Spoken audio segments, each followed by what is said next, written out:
قصيدة بعنوان التباهي بالتلاهي. لو يدوم جنونك الوليد صوبي وفي اتجاهي، شيء محبب للنفس يجعلني فخورا متباهي، حتى أكون العاقل الوحيد والآمر فيه والناهي.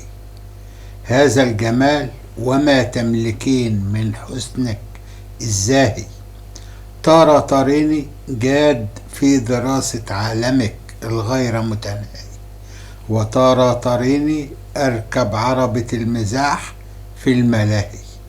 وحين أغض الطرف عنك لا تعتقدي أنني ساهي، أو أني بغيرك مشغول وعن جموحك لاهي، بل هو صبر الرزين وحلم سموي وجاهي، وعلى هامش الحرية الممنوحة بسياج النواهي، تقرأين على جبيني سمات النادر الذي لا يضاهي.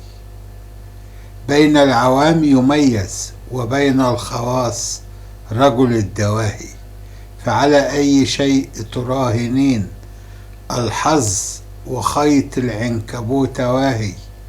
لو نسكت بغير خيوط أحلامي ضرب ثوبك للتباهي، ما وجدت مني ما كان من حرصي عليك وانتباهي. فاستثمري الشعلة الحاضرة ولا تضيعيها بالتلاهي، فيخبو ضوء الحب بعدما كان له هالة تحميه وباهي. ومن وقت للثاني ناوشيني بقبلة ولو خاطفة بشفاهي. كلمات الشاعر محمد البستاني.